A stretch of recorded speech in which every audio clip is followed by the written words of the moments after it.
sir, ma'am, dito ako sa Tarlac City pa din. Mapalad. So mapalad tayo ngayon kasi napakaganda nitong property. Along cemented road tolin siya. May power line sakto. May kuryente yung mga bahay na yan. Siguro mga 1.5 kilometers rough road doon, banda ron.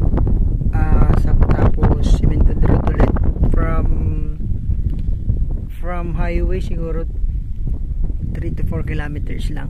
So malapit lang po ito. From town proper ng Tarlac City siguro 15 to 20 minutes doon na tayo. From Manila less than 2 hours lang.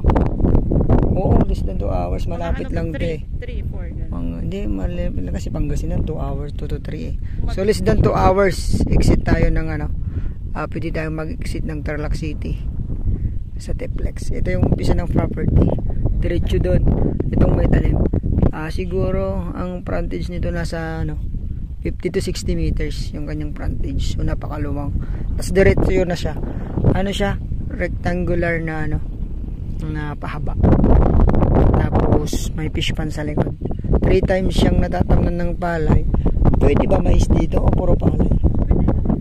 Pero dito puro palay. Pero puro palay to. So mayroon siyang sariling patubig dun sa gitna. Isa. Tapos may fish pan sa dulo. So ang kagandahan nito, flat siya.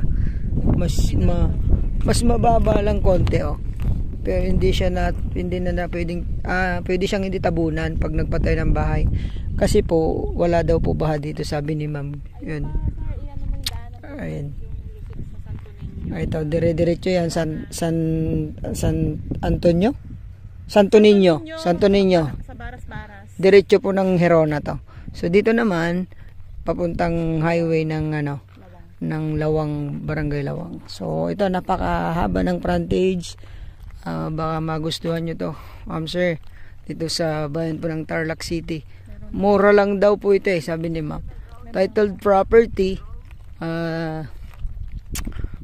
Pangalan ni seller, ma'am? Pangalan niya? Dentist po yung may-ari. So ayun, malinis daw papel, sabi ni ma'am. Ito pagka nagkamali siya po pero malinis daw, sabi ni ma'am. Dentista po kasi yung ito. Na lang, binibenta dahil din na maharap din siguro. So hanggang doon paliparan po natin ng drone, makikita nyo. Magkano presyo? 300 lang daw po ito. So murang-mura siya.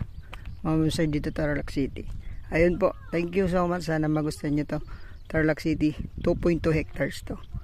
Thank you po, God bless.